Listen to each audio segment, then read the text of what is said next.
Shalom, saudara jemaat terkasih. Sebelum kami menyampaikan firman Tuhan pagi hari ini, izinkan untuk kami atas nama pribadi mengucapkan selamat tahun baru untuk kita sekalian. Dan sekiranya ada kata dan perbuatan kami yang tidak berkenan dan pelayanan kami, utamanya pelayanan renungan harian kita, mohon dimaafkan. Marilah kita mendengarkan firman Tuhan. Kasih karunia dan damai sejahtera Allah kiranya menyertaimu di dalam Yesus Kristus Tuhan kita. Amin. Saudara jemaat Tuhan, renungan kita di hari Rabu tanggal 3 Januari 2024 ini diambil dari kitab Yeremia pasal 31 ayat 20. Anak kesayangankah gerangan Efraim bagiku, atau anak kesukaan? Sebab setiap kali aku menghardik dia, tak putus-putusnya aku terkenang kepadanya. Sebab itu hatiku terharu terhadap dia, tak dapat tidak aku akan menyayanginya. Demikian firman Tuhan. Saudara jemaat Tuhan, sebagai orang tua sudah barang tentu kita pernah marah kepada anak-anak kita. Tak jarang kita memberikan hukuman kepada mereka saat melakukan kesalahan dan pelanggaran. Terkadang hukuman yang kita berikan berupa teguran atau memberikan konsekuensi dari kesalahannya.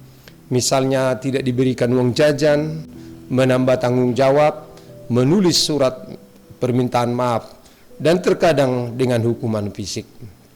Firman Tuhan mengatakan kebodohan melekat pada hati orang muda, tetapi tongkat didikan akan mengusir itu daripadanya. Amsal 22 ayat 15. Saat kita memberikan hukuman, sesungguhnya tidak ada kebencian di hati kita kepada anak-anak. Kita sangat sayang kepada mereka. Terkadang saat kita menghukum mereka, hati kita perih. Kadang tanpa mereka ketahui kita menyembunyikan duka di hati kita saat kita harus menghukum mereka. Namun hukuman itu harus kita lakukan untuk mendidik mereka supaya kesalahan itu jangan terulang, supaya mereka semakin berkhidmat dan jauh dari kebodohan. Seperti itulah yang Tuhan lakukan kepada umatnya yang dikasihinya. Tuhan mendidik umatnya termasuk Efraim, yaitu 10 suku Israel atau yang disebut dengan orang Samaria.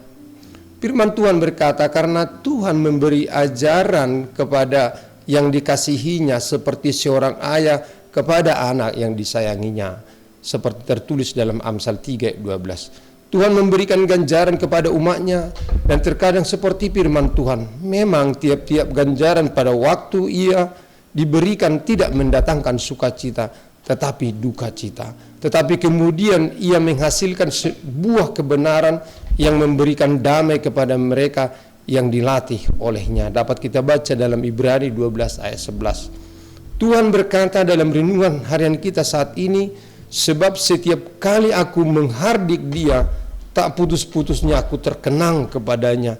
Sebab hatiku terharu terhadap dia, tak dapat tidak aku akan menyayanginya. Ganjaran Tuhan adalah didikan Tuhan, dan di situ ada teguran kasih dan mendidik supaya kembali kepada kebenaran. Firman Tuhan mengatakan bahwa saat Allah menegur kita dengan teguran keras, sesungguhnya Allah juga terkenang akan kita. Terharu bahkan tidak dapat untuk menyayangi kita.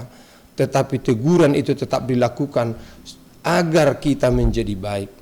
Saat kita ditegur oleh Allah dengan berbagai persoalan, penderitaan, bahkan mungkin tekanan-tekanan dan berbagai sudut, sesungguhnya itu bukanlah murka Allah. Itu bukanlah kebencian Allah kepada kita. Itu semua adalah wujud kasih sayangnya kepada kita. Ia menegur kita demi kebaikan kita. Dalam hati Allah tidak ada kebencian. Ia juga merasa kasihan kepada kita saat teguran itu diberikan. Ia tidak untuk mengasihi kita. Kasihnya senantiasa tercurah kepada kita. Janganlah sakit hati saat ditegur oleh Allah. Janganlah kecewa atau putus asa. Dalam teguran yang paling keras sekalipun, Allah tetap mengasihi kita, teringat akan kita dan semua kebaikan kita. Marilah kita terima teguran Allah sebagai bukti kasih sayang Allah kepada kita dan bukan kebenciannya. Amin. Marilah kita berdoa.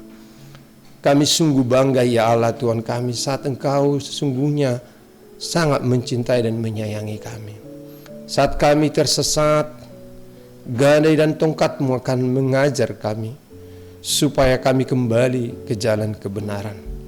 Biarlah kami Tuhan dalam setiap perjalanan hidup kami memperoleh hikmat atas ganjaran dan hukuman yang Tuhan berikan kepada kami, bahwa sesungguhnya Tuhan menuntun kami kepada jalan yang benar, dan pada akhirnya jalan selamat menjadi milik kami, dan kami kelak tiba sesuai dengan rancangan Tuhan, yaitu rancangan damai sejahtera dalam Yesus Kristus Tuhan kami.